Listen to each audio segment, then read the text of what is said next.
Mesdames et messieurs, bonsoir. Il est 20h sur les antennes de la télé Futur Média. C'est parti pour le sommaire de cette édition avec les chauffeurs de taxi établis à l'aéroport Léopold Sédar Senghor qui affichent leur inquiétude à propos de la délocalisation de l'aéroport vers Diass. En assemblée générale cet après-midi, ils ont fustigé les conditions imposées par les autorités aéroportuaires, à savoir disposer d'un taxi neuf, entre autres. Santé, tous pour la lutte contre l'hémophilie. L'Afrique s'est donné rendez-vous à Dakar pour un sommet sur cette maladie qui touche 10 à 20% de la population. Le plaidoyer du ministre du Pétrole et des Énergies pour un nouveau code pétrolier. Le sujet s'est invité au sommet international du pétrole sur les bassins sédimentaires. C'est à suivre dans cette édition. C'est en Afrique que se jouera le basculement du monde. Déclaration d'Emmanuel Macron ce matin à l'université de Ouagadougou. On en parle dans ce journal avec notre invité, son Excellence Christophe Bigot, ambassadeur de la France au Sénégal. On n'oublie pas le journal du Magal avec notre équipe présente à Touba. Ce sera en fin de journal. Voilà le sommaire de cette édition. Tout de suite, le développement.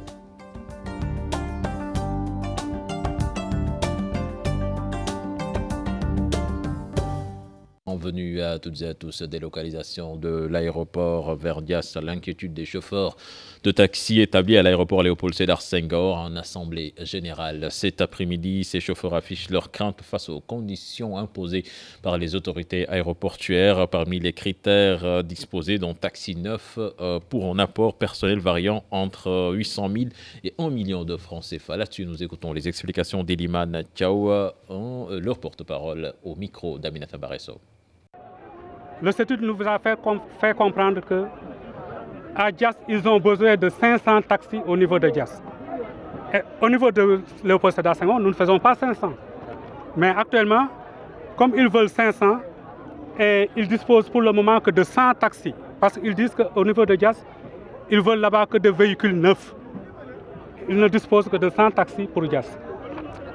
Et ils n'ont pas encore fait le dispatching. Pour les conditions de transfert, ils nous ont dit pour les 100 taxis, c'est géré au niveau de la BOA. Il y a deux catégories de véhicules. Il y a des véhicules Yaris à essence et des véhicules Fiat gasoil. Pour les véhicules Yaris, ils nous demandent un apport personnel de 1 033 000 francs.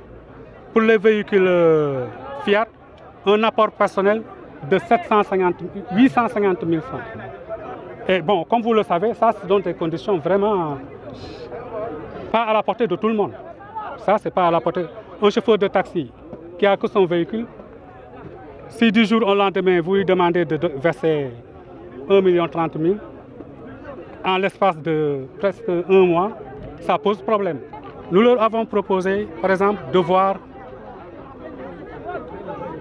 actuellement l'état de notre parc, l'état de notre parc. Parce qu'au niveau de notre parc, c'est le parc dont nous disposons qui assure le trafic de Léopold Senghor. Avec le parc qu'il y a actuellement au niveau de Léopold Senghor, le parc de taxi, c'est ce parc de taxi qui assure. Et les clients qui arrivent ici se déplacent vers Mbour, dans toutes les régions du Sénégal. C'est avec ce parc-là que nous assurons le trafic. Nous ne voyons pas pourquoi ne pas pouvoir utiliser ces véhicules-là pour assurer le trafic au niveau de Diass. Nous parlons santé à présent avec le sommet africain sur l'hémophilie qui se tient à Dakar. 29 pays sont présents. Objectif apporter une réponse efficace à cette maladie. En Afrique, 10 à 20% des cas sont diagnostiqués. Écoutons à ce propos les explications du professeur Saliou Diop, directeur du centre de transfusion sanguine. Il est au micro de Fatou Kinedem. On connaît très bien comment on doit traiter une hémophile parce que c'est une protéine qui est déficiente et on doit leur injecter régulièrement cette protéine-là. Le problème, c'est que c'est des médicaments qui sont assez coûteux, qui ne sont pas produits dans le continent, en dehors de l'Afrique du Sud. Et ce qui explique que la plupart des pays africains, les patients ne peuvent être traités qu'avec des médicaments issus de dons humanitaires. Voilà, donc c'est pour discuter sur tous ces problèmes-là que nous avons jugé qu'il était important de se réunir, de trajet, quelles sont les meilleures stratégies et quelles sont les actions à prendre très rapidement pour améliorer la prise en charge de la maladie. L'hémophilie et ses complications, parmi les difficultés, la cherté des médicaments, le sous-diagnostic, le manque de laboratoires spécialisés. Des spécialistes plaident pour un meilleur accès aux soins. Comment se manifeste cette maladie? Élément de réponse dans cet élément signé Fatou Kinedem et Diafar Abba. L'hémophilie, une maladie rare, peu connue des populations et du corps médical. 200 patients sont identifiés au Sénégal. Une maladie avec beaucoup de complications. L'hémophilie est une maladie qui se manifeste principalement par des saignements prolongés. Donc l'enfant, le jeune enfant, depuis l'âge de 1 an, chaque fois qu'il se blesse, qu'il se coupe, les saignements qui normalement s'arrêtent rapidement chez quelqu'un qui n'est pas hémophile, mais on se rend compte que c'est des saignements qui sont très prolongés, qui ne s'arrêtent pas. À peu près 20% sont diagnostiqués au moment de la circoncision. Pour une prise en charge correcte, il faut un accès aux produits comme la protéine, des médicaments aussi coûteux. Les médicaments sont coûteux, tous les patients ne sont pas toujours identifiés. Actuellement, nous bénéficions des dons par rapport aux produits. L'État a fait un appel d'offres, un fournisseur est déjà disponible. Parce que appel d'offres. Les efforts sont certes faits quant à la décentralisation des soins, mais il faut plus de spécialistes. Aujourd'hui, nous avons commencé aussi la décentralisation des soins en créant déjà un pôle nord à l'hôpital de Louga, un pôle centre et sud à l'hôpital de Kaolack et celui de Dakar. Donc dans ces pôles-là, il y a déjà des médecins qui ont été formés dans la prise en charge et il y a des stocks également de médicaments qui sont dans ces hôpitaux. Le sommet africain sur l'hémophilie se tient à Dakar, une occasion pour les pays de mettre en place des mécanismes en vue d'apporter une réponse efficace face à cette maladie. Fatou Kinedem, je vous l'annonçais dans les titres, le ministre du Pétrole et des Énergies plaide pour un nouveau code pétrolier. Celui qui était en vigueur ne prend pas en charge la comptabilité et la fiscalité, entre autres manquements. C'était lors du sommet international du pétrole sur les bassins sédimentaires. Compte rendu signé Cheikh Tidiane Dione et Mohamed Dian. Va-t-on vers un nouveau code pétrolier pour le Sénégal? Après avoir découvert des gisements de pétrole et de gaz, l'ancien est devenu révolu aux yeux des gouvernants. Pour le ministre du Pétrole et des Énergies, ce projet va contenir un certain nombre d'innovations qu'on pourra qualifier d'essentielles. C'est bien de découvrir du gaz et du pétrole, mais ce serait mieux que tout le pays en bénéficie. Pas seulement sur la rente, donc la vente du gaz, mais sur l'écosystème. Et c'est ça qui fera que demain, on pourra être un pays émergent. Et ça qui fera aussi qu'on puisse atteindre nos objectifs qui sont très clairs, dont le premier, d'abord, c'est l'accès universel à l'électrification. Autre ambition affichée, faire du Sénégal une zone hub énergétique à l'horizon 2025. 4 pays qui partagent un bassin. Chacun a ses gisements. Il y a un aujourd'hui qu'on va développer avec la Mauritanie, qui est Tortue, un gisement très important de classe mondiale. Demain, on peut en trouver à la frontière avec la Guinée-Bissau. Après-demain, on peut en trouver à la frontière avec la Gambie. C'est pourquoi on se dit, avant d'attendre qu'on trouve des gisements frontaliers et qu'on se mette à discuter, mieux vaut commencer à discuter dès maintenant. Nous sommes venus au Sénégal pour faire la promotion de notre compagnie. Par la même occasion, nous allons essayer de nouer des partenariats avec Petrosen. Nous allons proposer nos services à celle-ci pour l'exploration offshore. Parallèlement, j'ose dire que ce sommet va nous permettre de rencontrer les vrais acteurs du secteur. Et on n'écarte pas l'idée un jour de venir s'installer ici au Sénégal. Le sommet international du pétrole sur les bassins sédimentaires s'est ouvert à Dakar. 5 pays de la sous-région y prennent part, occasion saisie par les autorités sénégalaises de rappeler que sur le territoire de la République du Sénégal, la prospection, la recherche et l'exploitation sont régies par des dispositions du présent code et des textes réglementaires pris pour son application. Les députés de l'Assemblée nationale ont adopté hier le budget du ministère de l'Enseignement supérieur et de la Recherche et de l'Innovation, un budget pour l'année 2018 estimé à plus de 191 milliards et demi, soit une hausse de 29 milliards comparé à 2017. Des parlementaires qui ont fait plusieurs remarques par rapport à la gestion des universités et à leur surpopulation. Les détails dans cet élément signé Cheras Nafal et Diafaraba. De 162 milliards, le budget du ministère de l'Enseignement supérieur, de la Recherche et de l'Innovation passe à plus de 191 milliards, soit une augmentation de 29 milliards de francs CFA.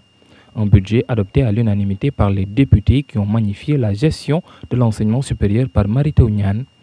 Toutefois, les parlementaires n'ont pas oublié de faire plusieurs remarques et recommandations au ministre, des remarques portant sur la hausse des tarifs d'inscription jugée excessive par certains députés. Le problème de l'hébergement des étudiants orientés au niveau de l'UCAD a aussi été abordé.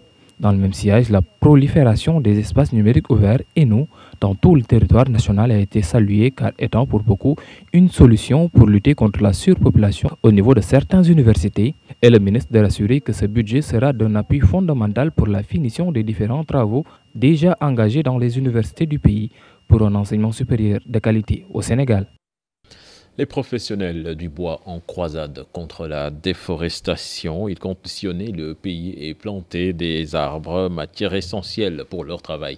Face à la presse ce matin, ils ont réclamé des terres pour travailler, même s'ils se réjouissent des avancées de l'État par rapport à la commande publique. Compte rendu signé Fatou Bintou Conté et Pape Sangone Baye. Pour faire face à la déforestation, mais aussi avoir de la matière pour travailler, les professionnels du bois ont décidé de planter des arbres à travers le pays, avec un objectif de 140 000 arbres. Sans savoir qu'actuellement, avec le réchauffement climatique, les arbres au Sénégal commencent à disparaître. Et nous, en tant que menuisiers, on s'est dit que si on ne fait pas attention, si on ne prend pas les devants, d'ici 10 à 20 ans, il n'y aura plus d'arbres au Sénégal.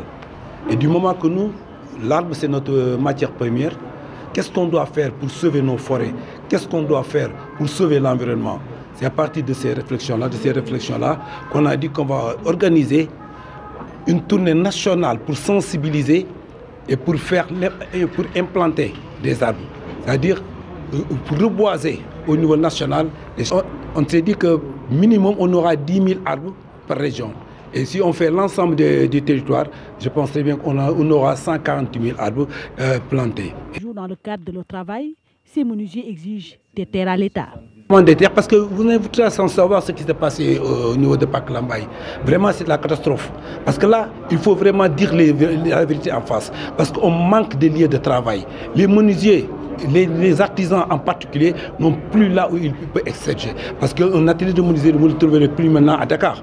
Donc là, il n'y a plus de terre, il n'y a plus d'atelier. Donc là, c'est au niveau de l'État qui doit nous aider pour que vraiment au niveau de Diamniadio et de, comment il s'appelle, Lagros, qu'ils puissent nous donner des terres. Parce que vous n'êtes pas sans savoir qu'auparavant, il y avait la Sonepi, il y a la Sodida, les zones industrielles, là où on avait des ateliers. Mais maintenant, à Dakar, on ne trouve plus de terre, ni rien pour les artisans. Et donc là, c'est une erreur que vraiment l'État doit vraiment au plus vite régler, car sinon, notre métier va disparaître parce qu'on n'a plus là où on peut travailler ou bien exercer nos métiers.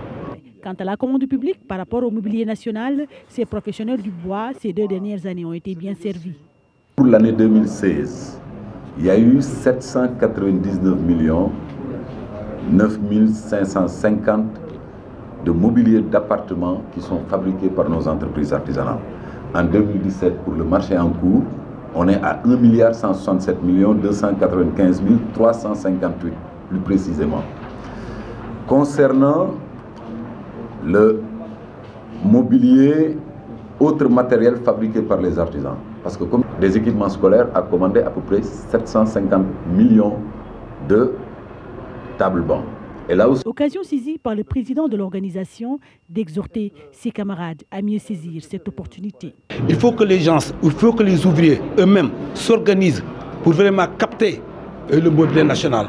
Parce qu'en ce qui concerne la commande publique, 30% ou bien 40% revient aux menuisiers. Le reste, c'est aux industriels ou bien les hommes d'affaires. Donc là, il faut que les menuisiers s'organisent en conséquence pour mieux capter la commande publique sur le mobilier national. Hors de nos frontières, les députés ont approuvé à l'unanimité le projet du budget des institutions de la communauté. Après 3 jours de travaux de la commission, la plénière s'est tenue ce lundi, un budget arrêté à près de 285 millions d'unités réparties entre les différentes institutions de la CEDEAO. Les détails avec nos envoyés spéciaux Dissa Prera et Tierno Laurent Mendy. Pour l'exercice 2018, le budget des institutions de la CEDEAO est arrêté à près de 285 millions d'unités de compte, un budget en baisse de près de 9% par rapport à celui de 2017. Mais l'équilibre est quand même maintenu. Le budget n'est pas en hausse, malheureusement il est un peu en baisse par rapport au budget de 2017.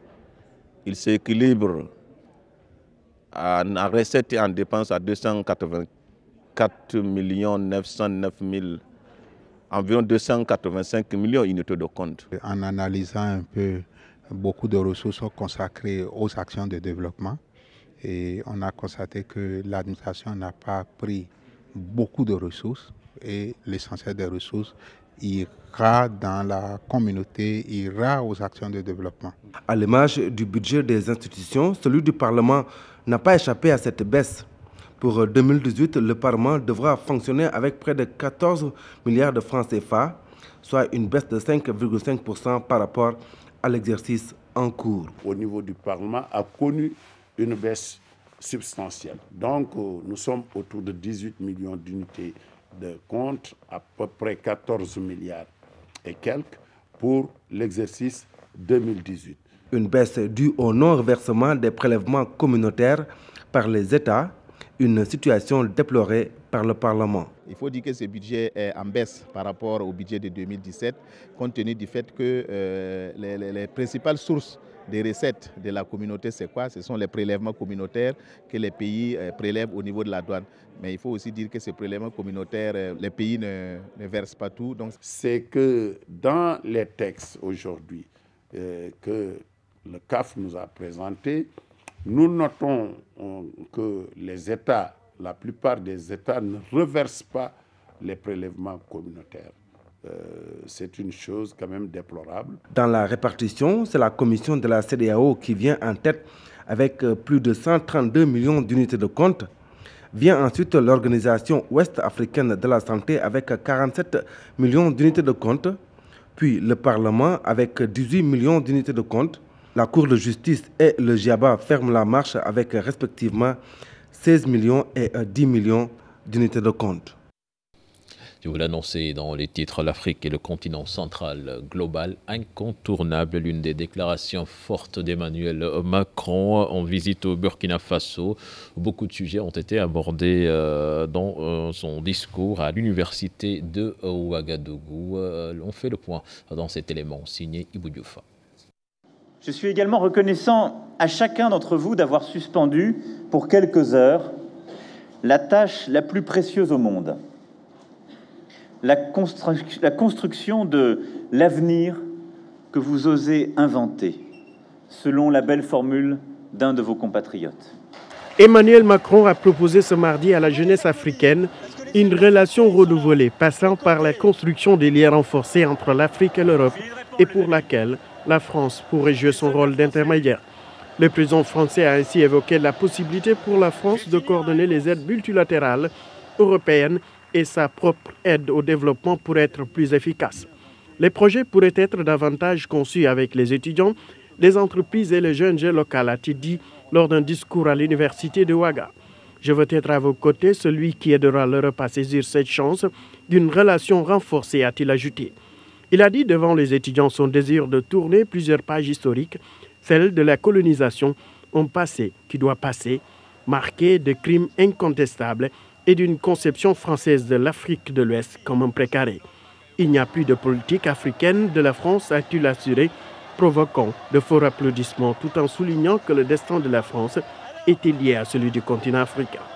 Emmanuel Macron, qui avait déploré quelques minutes auparavant un déploiement trop lent de la force conjointe G5 Sahel, a jugé indispensable que cette force remporte les premières victoires militaires sur le terrain. Il a également abordé les défis de la santé, appelant les investisseurs français à investir dans le développement de cliniques et de démographie. Il a sur ce sujet mis l'accent sur la nécessaire promotion de femmes dans les pays africains, précisant qu'elles deviendraient prioritaires dans certaines actions françaises en matière d'éducation et qui doivent être capables de choisir quand elles veulent se marier et avoir des enfants. Emmanuel Macron a évoqué un fonds de 2 milliards d'euros pour contribuer au développement des petites et moyennes entreprises. On se met en France en 2020 avec les chefs d'État et de gouvernement africains aura pour cœur la question des villes durables, un enjeu social et climatique pour l'Afrique dans lequel les entreprises françaises ont des compétences. Le président français avait auparavant minimisé l'attaque à la grenade survenue à Ouagadougou quelques heures avant son arrivée, soulignant que cette réaction à sa venue était sans commune mesure avec les attentats meurtriers dont la capitale avait été le théâtre. Des étudiants ont manifesté en marge du déplacement du chef de l'État français à l'université, selon le porte-parole de la présidence de la République française, Bruno Petit-Roger. Un véhicule de la délégation a fait l'objet d'un jet de pierre lors d'un passage d'un convoi dans lequel n'était pas Emmanuel Macron. À un État membre d'avoir des réserves. Ce ne sont pas des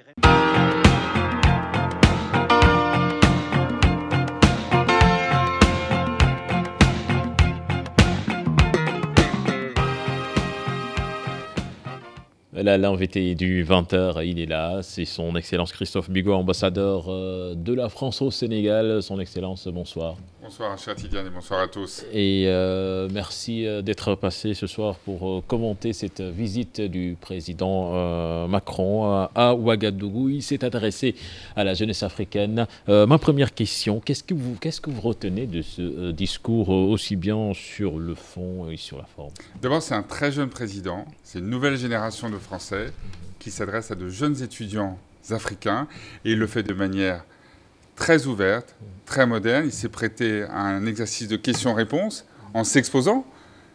800 étudiants, des questions venant de partout, très spontanées, très libres. Donc je crois que ça, c'est un style très, très nouveau. Et puis, sur le fond, vous avez vu, je crois que le reportage était excellent, beaucoup de mesures ont été annoncées, que ce soit ce fonds d'1 milliard d'euros sur les industries innovantes, que ce soit un autre fonds de 300 millions sur les infrastructures, ou que ce soit des mesures sur les visas, des mesures sur l'éducation. Voilà. Et pensez-vous que, comme le pensent certains même, que c'est un discours qui réconcilie l'Afrique à la France, même si on ne va pas dire que ces deux entités ont des problèmes? Je ne crois pas qu'on était fâchés. Moi, quand je vois au Sénégal, quand je vais à Goudiri ou à Canel ou à Bakel, je n'ai pas l'impression qu'on soit fâchés. Je pense qu'il était important de dire des messages sur l'avenir, de tracer un chemin. Et le président Macron l'a fait avec clarté. Et il a dit, je crois qu'il avait cette formule à la fin de son discours, il disait « Je vous demande la route et je vous demande aussi le chemin ». Manière de dire qu'il prenait congé, mais qu'il voulait aussi que ce soit aux Africains eux-mêmes de définir le chemin et à la France, avec d'autres évidemment, d'apporter son soutien aux actions de cette jeunesse africaine. Voilà, son Excellence, je vous disais que c'est un discours qui réconcilie l'Afrique avec la France, parce qu'on a entendu le président Macron quand même qui dit qu'il n'y a plus de politique française en Afrique, ce que certains contestent d'ailleurs. Non, je crois que ce qu'il voulait dire, c'est qu'à la fois l'Afrique est centrale dans notre politique, et en même temps, il voulait dénoncer par là certaines pratiques, certaines méthodes du passé dont il était nécessaire de faire table rase. Et c'est pour ça que, par exemple, il a eu tout un discours aussi sur la lutte contre la corruption. La corruption, c'est un vice qu'il faut absolument éradiquer dans les relations, je dirais, plus généralement, entre l'Afrique et l'Occident, et aussi à l'échelle planétaire. Mais quand même, il y a eu le franc CFA qui est revenu dans ce discours. Il a bien dit que si un État africain veut quitter, il est libre de le faire, mais le problème est que le franc CFA est plus idéologique qu'économique, et certains le voient toujours comme le symbole du colonialisme. C'est vrai. Au passage, le franc n'existe plus en France depuis 2000. On est à l'euro. Donc le franc, c'est l'apanage des Africains. C'est la monnaie des Africains. Et donc, effectivement, c'est un sujet qui est à la fois économique et politique. Sur le terrain économique, tout le monde dit le franc CFA, c'est la stabilité, pas d'inflation. La valeur de la monnaie, c'est la même demain comme aujourd'hui. C'est aussi l'unité. Vous pouvez commercer dans l'ensemble de la région. Donc, c'est un atout formidable. Nous, ça fait combien? 40 ans. 40 ans. On a mis 40 ans pour avoir l'euro. Et vous, vous avez le franc CFA. Alors, maintenant, c'est aussi un sujet politique. Et le franc CFA, c'est le franc c'est la monnaie des dirigeants africains. Donc c'est à eux d'en fixer les contours, de savoir qui veut en être, qui ne veut pas en être, de donner son nom ou pas son nom à cette monnaie. Mais c'est la France qui le gère. La France ne fait que apporter sa garantie aux réserves. Donc elle paye les États africains pour gérer à hauteur de 0,75% les réserves de ces pays africains. Et elle apporte ainsi sa garantie à la valeur de la monnaie. Mais cet argent, c'est l'argent des Africains. Cette monnaie, c'est la monnaie des Africains. Et donc, il leur appartient d'en décider l'avenir. Mais je rappelle que pour l'instant, la zone franc, c'est plutôt étendue. Puisque, par exemple, la Guinée-Bissau a rejoint la zone franc. Et aujourd'hui, quelle est la région d'Afrique qui est la plus forte en croissance? C'est précisément l'Afrique de l'Ouest. Voilà, le franc CFA. On a entendu le président Macron en parler. En quoi est-il un élément de stabilité dans la région? Il a dit que ce n'est pas un outil d'impérialisme. Vous parlez toujours de la zone franc? Oui, le franc CFA, il a dit. Parce que souvent, on voit des manifestations anti-CFA qui voient cette monnaie comme un outil d'impérialisme, ce qu'il a contesté. Oui, je pense à nouveau comme vous le disiez tout à l'heure, il y a un aspect idéologique. C'est un trait d'union entre plus d'une vingtaine de pays européens qui partagent ensemble l'euro et les pays de la zone franc. C'est un trait d'union. C'est un instrument qui permet la stabilité. Nous avons connu l'inflation. Vous avez sans doute, non pas le Sénégal, mais d'autres pays africains ont connu une forte inflation. Certains de vos voisins connaissent cette forte inflation. Et eux, ils aimeraient faire partie de la zone franc. Mais il y a quelques contraintes avec cette zone franc, une discipline budgétaire, par exemple, mais qui sont légitimes, je crois.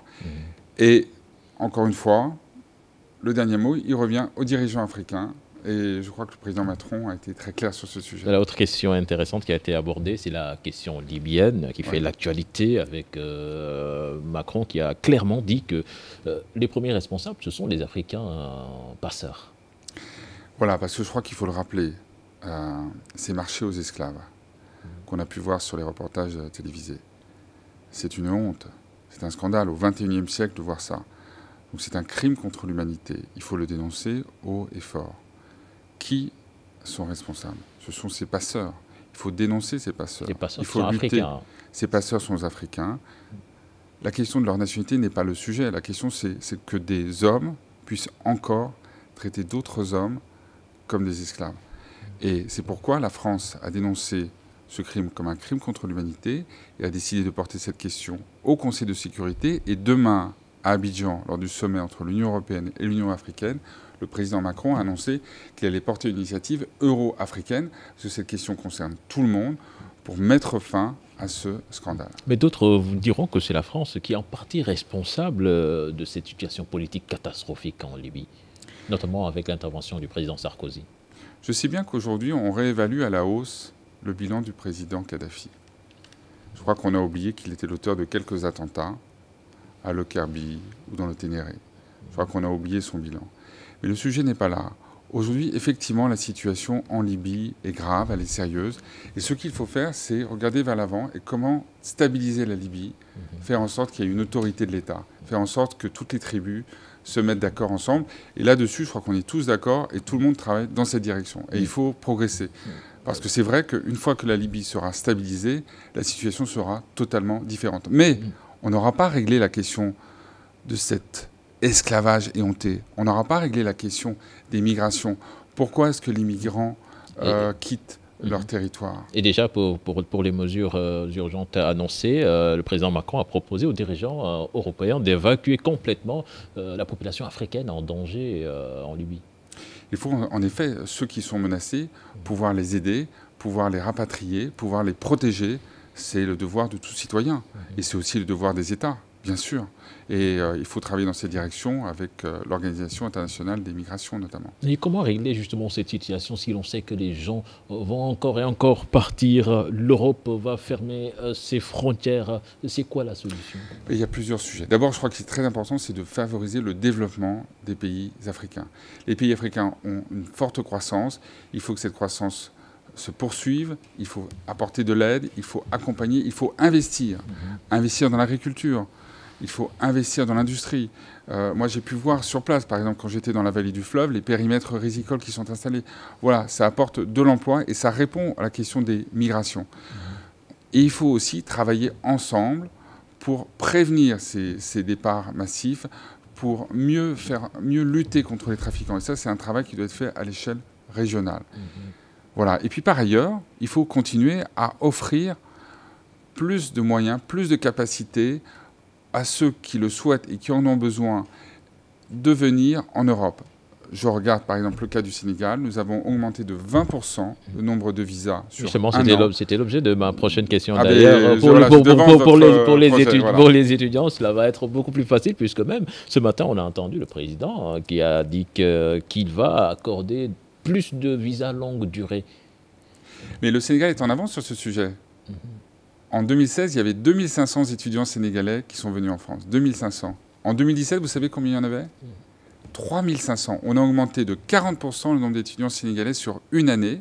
Et on a annoncé le 19 octobre dernier, c'était un séminaire où il y avait les deux premiers ministres, français et sénégalais ensemble. Qu'est-ce qu'on a annoncé?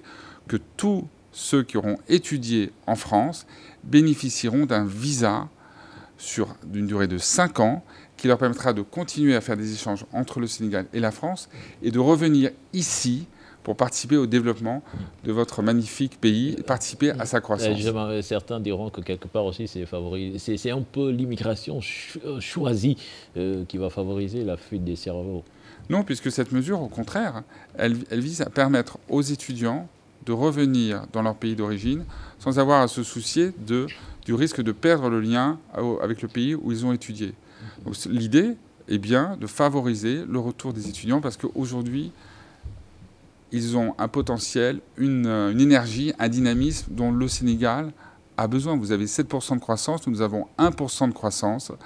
Vous avez ici des besoins extraordinaires que je découvre tous les jours, que ce soit dans le domaine du codage, que ce soit dans le domaine de l'agriculture, que ce soit dans le domaine de l'éducation, et il faut que cette jeunesse elle soit là, elle soit au rendez-vous. Voilà, dernière question pour finir. Tout à l'heure, vous aviez convoqué la jeunesse du président Macron au début de son mandat. Il avait fait cette déclaration que le défi de l'Afrique est plutôt civilisationnel, une déclaration qui avait fait beaucoup de polémiques, mais aujourd'hui quand même, on a vu qu'il a un peu reconnu que c'était une petite maladresse de sa part.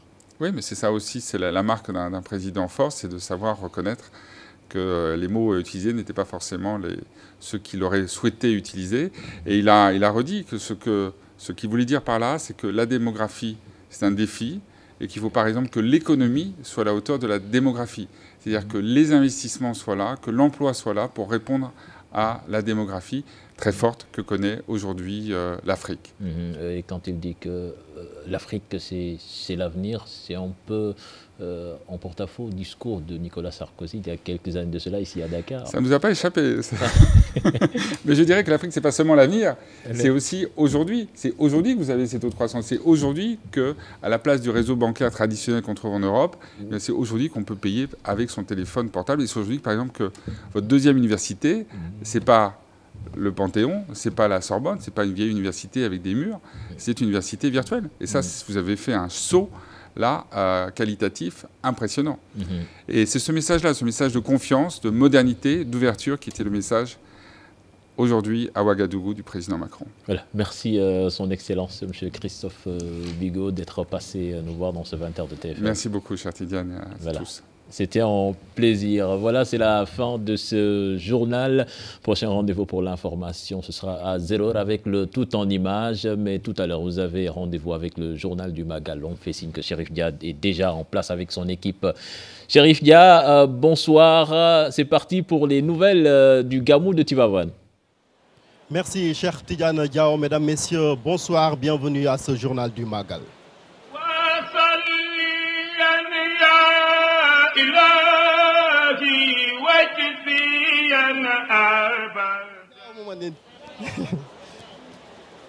Bienvenue donc à ce journal du Gamou. On démarre par ces précisions du khalife général des Tidjanes. Serigne Mbaye Sy Mansour déclare n'avoir jamais prédit un second mandat pour le président Macky Sall. C'est selon lui la presse qui aurait mal interprété ses propos. Il recevait une délégation du Parti démocratique sénégalais. Nous l'écoutons au micro de Alassane Ba et Ablaye Diallo. jamono ji nag loo wax ñii amee caméra yi ñoo koy coupé jël ci la leen neex Macky Sall. Vous savez, actuellement, quand tu fais une sortie, la presse ne prend qu'une partie de tes propos. Je vais vous donner un exemple. Et s'il vous plaît, ne déformez pas mes propos. Ne les coupez même pas. Lors de la visite du chef de l'État, Macky Sall, ici à Tivaouane, un homme a dit au président: je souhaite que vous gouvernez 20 ans. Macky Sall lui a répondu: 20 ans c'est trop. C'est après que j'ai dit au président: 20 moins 0 égale 2. Et toi tu veux 2 mandats, n'est-ce pas? Donc souhaite 2 seulement. Et j'ai dit Amin, on ne sait jamais. Le lendemain, j'ai vu dans la presse que Serigne Mbaye Sy Mansour a prédit un 2e mandat pour Macky Sall. Je n'ai pas prédit, puisque je ne sais pas ce que l'avenir nous réserve. Je vous demande, vous la presse, s'il vous plaît, ne coupez pas mes propos. Il faut dire ce que j'ai dit.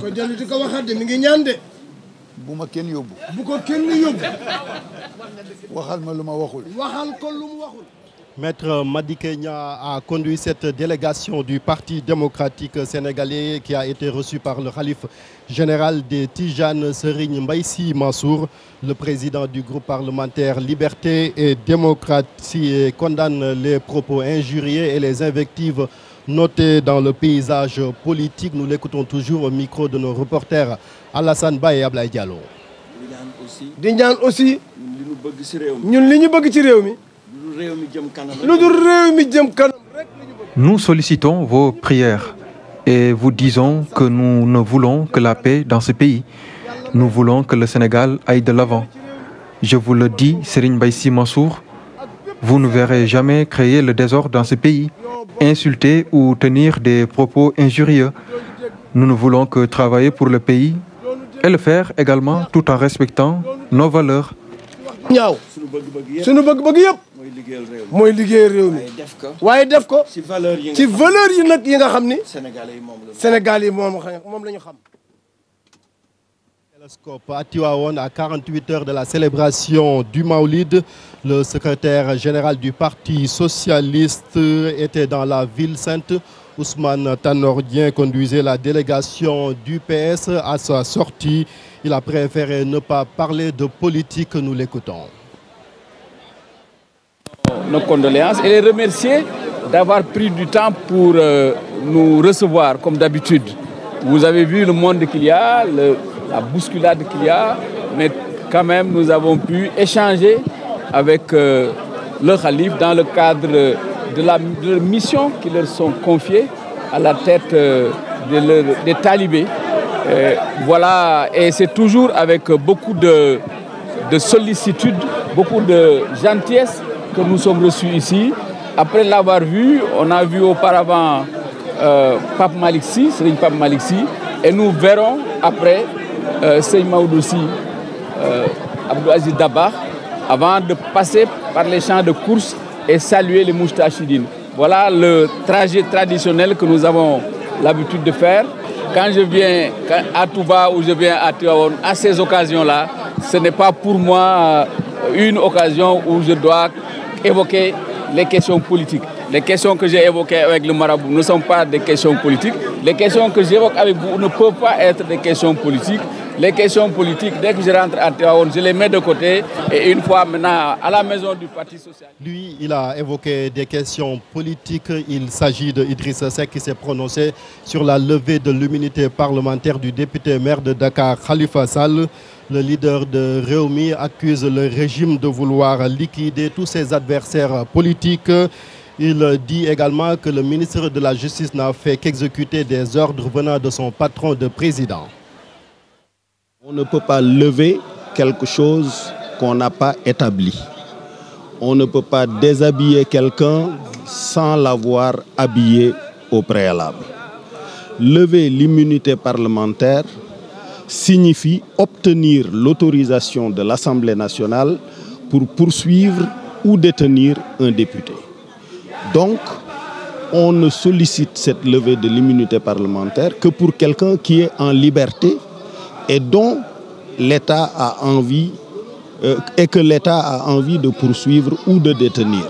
Mais on ne peut pas le poursuivre, le détenir, nier cette immunité parlementaire et venir la lever. Je pense que les députés qui ont pris cette décision portent une très lourde responsabilité devant l'histoire. C'est forcément un dossier politique, en tout cas pour cette partie-là, puisque notre Constitution organise l'immunité du parlementaire en disant qu'il ne peut en aucune circonstance être poursuivi ou détenu sans l'autorisation de l'Assemblée nationale. C'est bien pour cela qu'il se présente devant l'Assemblée nationale pour solliciter. Santé maintenant, comme vous pouvez le constater, l'épidémie de la dengue est toujours présente dans certaines localités du Sénégal. En cette veille de la célébration du Maoulid, le médecin-chef du district sanitaire de Tivaouane rassure les pèlerins présents ici dans la ville sainte. Selon lui, toutes les autorités ont pris toutes les dispositions pour prévenir cette maladie. Nous suivons les explications du docteur Abdoulaye Faye au micro de Pape Faragning et Khadim Bey.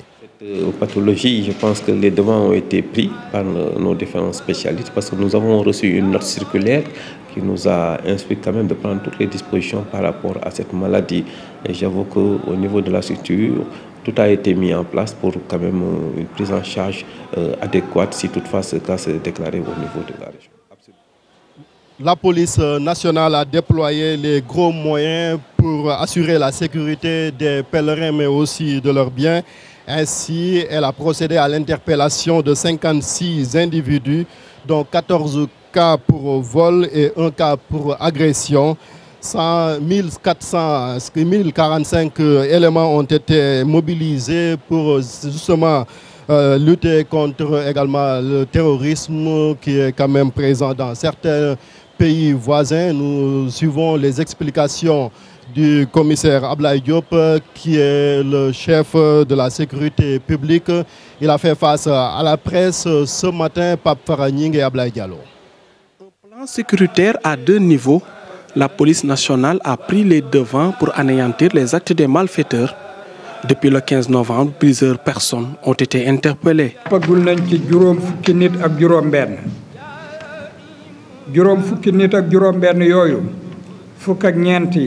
ci jël alali jàmbur lañ leen jàpp ñeent ñi denc loo xam ni wóor na la ni lu lewul la ci la ñu leen jàpp yenn ñaar ñi ñu ngi leen jàpp ci jëfandikoo loolu ñu naan yàmba am na ci koo xam ne ci agression lañu ko jàppee. Un important dispositif mis en place avec un effectif de plus de 1000 policiers dans toute la ville sainte de Tivaouane. Il y a 1045 éléments déployés. L'effectif de Tivaouane viendra compléter le chiffre que je viens de vous donner. Mais ce qu'il faut retenir dans tout cela, c'est que nous aurons des éléments dans la circulation au niveau des services d'ordre et de sécurité, au niveau des gares routières, au niveau des différentes artères de Tivaouane, éléments en tenue comme éléments en civil. La police a aussi renforcé les mesures pour faire face au terrorisme. Vous savez également que la situation internationale est caractérisée par des égoïsmes de toutes sortes qui frappent les relations entre les hommes et les relations entre les populations et une certaine secte qui tend vers l'extrémisme violent. À ce niveau, nous avons pris des dispositions, mais le respect de l'information sensible fait que nous ne pourrons pas vous dire le dispositif tactique et opérationnel déployé pour faire face à toute éventualité. Mais sachez dès maintenant que l'autorité n'a ménagé aucun effort pour la couverture intacte, sécuritaire de toute la manifestation du début à la fin. Les véhicules à traction animale et les 2 roues sont interdits des grandes artères de la cité religieuse. Aujourd'hui marque le 10e et dernier jour des séances du Bourdou, un récital de panégyrique sur le prophète Mohammed, paix et salut sur lui, initié par l'imam Bouchéri, une tradition perpétuée depuis par Seydi El Hadji Malick Sy radiallahu ta'ala anhu. Nous suivons les explications de Souleymane Ba, il est islamologue au micro de Fati Dieng. Bourdou ku ñu wax imaamul Bouchéri moom moo ko doon tagg yonent bi dafa bëggoon yonent bi bala muy ñëw ci yonent bi dafa nekkoon ku daan woy buur yi di leen tagg nekk ci ñoom di leen liggéeyal waaye mu am feebar bu ko dal. Bourdou vient de Imam Bouchéri. Avant le prophète, paix et salut sur lui, il chantait les louanges des rois. Un jour, il était tombé très malade. En rêve, il vit Mohammed qui lui donna son boubou. Il serait guéri. Cela est la première version. D'autres ont dit qu'il avait le cancer de la peau. Il guérit lorsque le prophète lui serra la main. Il chantait Seydina Mohammed. Hadji Malick Sy s'est inspiré de Bouchéri. Bourdou a ses secrets assez particuliers. Quand vous priez sur le prophète Mohammed, paix et salut sur lui, de façon sincère, l'envoyé de Dieu vous voit. Bouchéri way Seydina Mohammed Bourdou dafa am ay spécialité ci nekk mooy boo dee julli ci yonent bi ci Bourdou bi boo dee teewal sa yéene boo gisee yonent baa ngi lay gis boo gisul. Un gamou sans Serigne Cheikh Tidiane Sy Al Maktoum, le 5e khalife général des Tijanes, rappelé à Dieu cette année, demeure un des plus grands intellectuels de ce pays. Son mausolée, situé au quartier général du Daïra Moustarchidina ou Al-Moustarchidati, est toujours pris d'assaut par les talibés. Nous suivons le reportage de Pape Faragning et Khadim Sissé. C'est dans cet endroit où repose le 5e khalife des Tidjanes. Des fidèles venus de régions diverses pour se recueillir au mausolée de Serigne Cheikh Tidiane Sy Al Maktoum. Je suis venu pour me recueillir devant le mausolée de Serigne Cheikh Tidiane Sy. Vraiment, le pays a perdu un grand homme de Dieu. Masha'Allah, ndax Sénégal daal ñàkk na koo xamante ni ku mel ni maam Cheikh da xam naa ne moom dootul yomb. du ziar nañu def ñaan ko yàlla fu mu tëdd yàlla ko yàlla xare àjjana. ñaan yàlla taas ñu ci barkeem ci barke Seydina Mohamed. Ces fidèles talibés Tidjanes ont le cœur meurtri de célébrer le Gamou pour la première fois sans leur vénéré guide des Moustarchidines ou Moustarchidat. Metti nañu lool metti wuñu. C'est un peu dur pour nous, mais nous rendons grâce à Dieu, car c'est sa volonté. Heureusement que son fils Serigne Moustapha Sy est là.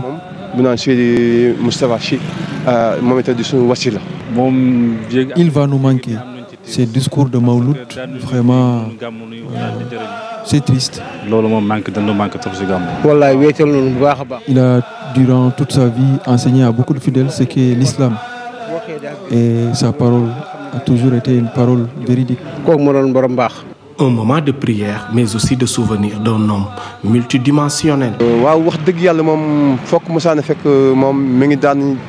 Son savoir était immense et beaucoup de fidèles ont appris à travers lui l'islam.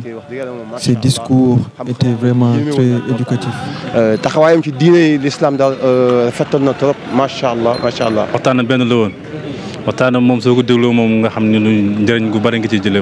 Sëñ Cheikh moom kontaan rek ndax boo demee course ba waxtaan wi doo bëgg sax mu bàyyi macha allah. En cette période de Mawlud, ce lieu saint ne désemplit pas.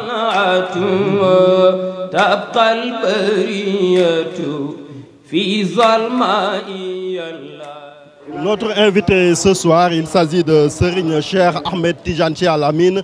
Il est le président du comité scientifique du symposium qui est une activité phare dans la célébration du Maoulid de Serigne Bi. Bonsoir. Bonsoir. Alors, on est à 48 heures de la célébration du Maoulid. Est-ce que vous pouvez nous faire le point de la situation, surtout sur le plan organisation? Merci beaucoup. Aujourd'hui, nous sommes à 2 jours du Maoulid Nabi et tous les préparatifs sont fin prêts pour que sur le plan matériel, sur le plan organisationnel, sur le plan de la communication, que le Maoulid se passe dans des conditions les meilleures. Le comité d'organisation était à pied d'œuvre depuis plusieurs mois avec l'aide des pouvoirs publics. Aujourd'hui, nous pouvons dire que tout est fin prêt pour que les pèlerins soient accueillis dans les meilleures conditions et qu'au niveau communication, que les journalistes, toute la presse puissent travailler dans de très bonnes conditions. Alors l'inquiétude, c'était justement l'approvisionnement en eau dans la ville sainte pendant la période du Gamou. La SDE avait promis des camions citernes. Où en est-on? Oui, sur ce plan-là, tout est fin prêt. C'est vrai qu'il y a eu des inquiétudes qui avaient été émises par le comité d'organisation lors du CND qui avait été fait à Dakar. Mais avec l'aide des différents services de l'État, la situation a été maîtrisée et les conditions aujourd'hui sont parfaites pour que le Maouloud se passe dans d'excellentes conditions. Alors, on l'a dit tantôt dans le journal, cette nuit c'est le dernier jour du Bourde, après 10 jours quand même. Comment expliquez-vous cette ferveur autour de Tivaouane pendant ces 12 jours, je peux dire? Oui, lorsque Seydi Hadj Malick Sy a instauré ce Maouloud Nabi, la commémoration de la naissance du meilleur des hommes, c'était pour que des hommes qu'il a formés puissent se retrouver tous les ans à Tivaouane et commémorer cet événement qui est l'essence même de sa vie, parce que l'essence de la vie de Seydi Hadj Malick, c'est l'amour qu'il portait au prophète Mohammed sallallahu alayhi wa sallam. Et donc c'est le slogan « Un homme, une nuit, un message » trouve ici tout son sens. Il disait qu'un homme qui n'a qu'un message qu'il transmet en une nuit aimerait que toutes les personnes, en tout cas qui répondent, qui ont la même spiritualité que lui, puissent y assister. Et donc c'est aujourd'hui normal que tous les pèlerins, toutes les populations, tous les Tidjanes puissent venir à Tivaouane et commémorer cette naissance du prophète. Et quelle est la particularité de cette nuit-là? Parce qu'on a vu déjà que l'esplanade des mosquées a été prise d'assaut par les nombreux fidèles qui sont venus de partout. Oui, c'est la partie affectée que je peux dire, la partie spirituelle du Maouloud. Les fidèles ont envie de retrouver au moins une fois par année leur guide afin de recueillir leurs bénédictions, mais aussi d'avoir une connexion directe avec le cheikh Ahmed Tijani Chérif qui a tracé cette voie-là pour arriver à la lumière du prophète. Parce que cette voie, c'est une voie de lumière et les fidèles ont besoin, pendant ces 10 jours, où chaque soir ils viennent disons, chanter les louanges, en tout cas chanter les liturgies du prophète, il est normal que le dernier jour puisse être une journée d'apothéose où c'est un moment de recueillement, un moment de spiritualité, en tout cas très profonde, que les fidèles expriment pendant ces 10 jours. Et aujourd'hui, c'est l'apothéose, en attendant le jour du repos, où il y a des événements, bien entendu, qui vont un peu agrémenter cette journée avant, bien entendu, le dernier jour qui est le jour du Maouloud, le jour J. Je le disais tantôt quand je vous présentais que vous êtes le président du comité scientifique du symposium. Alors, quels sont les objectifs que vous visez à travers l'organisation d'une telle rencontre? Le symposium est une rencontre entre l'intelligentsia sénégalaise. Quand je parle d'intelligentsia sénégalaise, c'est l'intelligentsia qu'on peut appeler des Domodara et les universitaires, mais aussi des membres de la société civile, des personnes, en tout cas des intellectuels de toute obédience, qui chaque année vont perpétuer la tradition de Seydi Hadj Malick, qui voulait que ce Maouloud soit une période de pur échange entre intellectuels, parce que c'était l'occasion pour lui de rassembler les intellectuels, de donner des orientations jusqu'à l'année prochaine pour que les fidèles, les Moukaddam puissent en faire une viatique jusqu'à l'année prochaine. Et nous, on a voulu reproduire ce schéma du cheikh à travers un symposium annuel. Ce symposium, donc, cette année, a été l'occasion pour divers intellectuels de toute obédience de discuter sur un thème d'actualité, précisément le rôle des cités religieuses. Alors, vous réfléchissez, après vous rangez tout dans les tiroirs jusqu'à l'année prochaine, ou à quoi servent les conclusions du symposium? Le thème de cette année a été un thème avec une très forte dose d'opérationnalité. Le thème, je l'ai dit tantôt, est consacré aux cités religieuses, le rôle en tant que dans la spiritualité, parce que c'est leur fonction première de ces cités, c'est la spiritualité, mais aussi le rôle des cités religieuses dans le développement, et en troisième lieu, le rôle des cités religieuses dans la régulation sociale. On a remarqué que de plus en plus, avec la modernité, la spiritualité est en train de prendre elle est menacée. Pas du tout. Elle n'est pas menacée dans son essence. Mais la manière de pratiquer sa spiritualité peut être influée par des facteurs externes comme les réseaux sociaux, comme tout ce qu'il y a aujourd'hui comme communication. On sait que la vitesse à laquelle la communication aujourd'hui est véhiculée est très, très, très rapide. Et donc, il va falloir mettre en place des garde-fous.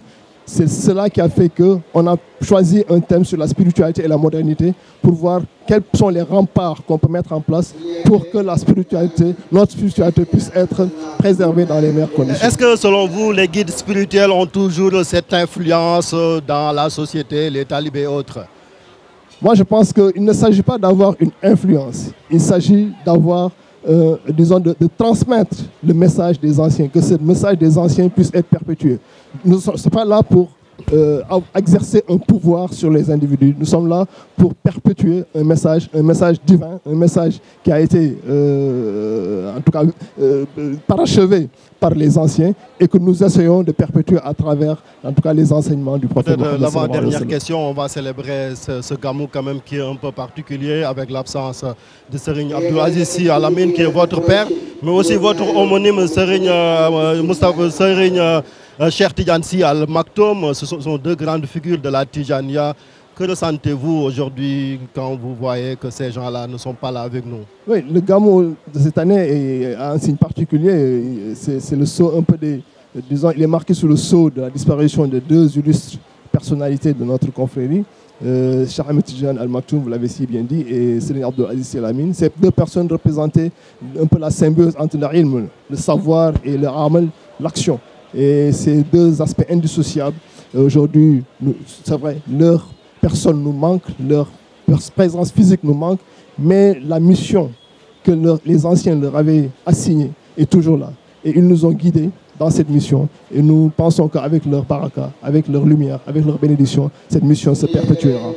Dernière question, elle a trait à l'économie. On a vu que vous avez initié ici une foire qui est la première édition avec comme invité d'honneur le Maroc. La ville de Fès aussi est présente avec ses artisans. Pourquoi justement l'organisation d'une telle foire à Tivaouane? Oui, la foire a été initiée par la municipalité de Tivaouane, bien entendu, avec la bénédiction de feu Serigne Abdou Aziz Sy Al Amine et la confirmation de Serigne Babacar Sy Mansour, pour un peu permettre à la municipalité de tirer profit un peu sur le plan économique des retombées du Maulid. Il est évident que c'est une période de forte effervescence où il y a des échanges commerciaux importants, mais la municipalité n'en tirait pas assez profit. Donc il a fallu mettre en place un cadre plus organisationnel pour que les échanges puissent être canalisés dans le but que la municipalité, la ville de Tivaouane puisse en tirer profit et de mettre en place des projets de développement dans le futur. Ceci a été une première édition qui a été organisée sous l'égide du CICES, du Centre international de commerce et d'échange. Et nous pensons que ce sera une tradition qui va se perpétuer pour permettre donc à la ville de tirer profit du Maulid. Je vous remercie. Je rappelle que nous recevions Serigne Cheikh Tidiane Sy Al Amine, qui est le président du comité scientifique du symposium. Je vous remercie à vous. Mesdames, Messieurs, c'est la fin de ce journal du Gamou. Merci de l'avoir suivi. Tout de suite après, vous aurez Fatou Dieng qui sera là pour présenter le journal du Gamou, version Wolof. Merci de votre fidélité. El Hadj Assane Gueye également là. Il vous proposera un très bon plateau, toujours dans la célébration du Maoulid ici à Tivaouane. Bonsoir.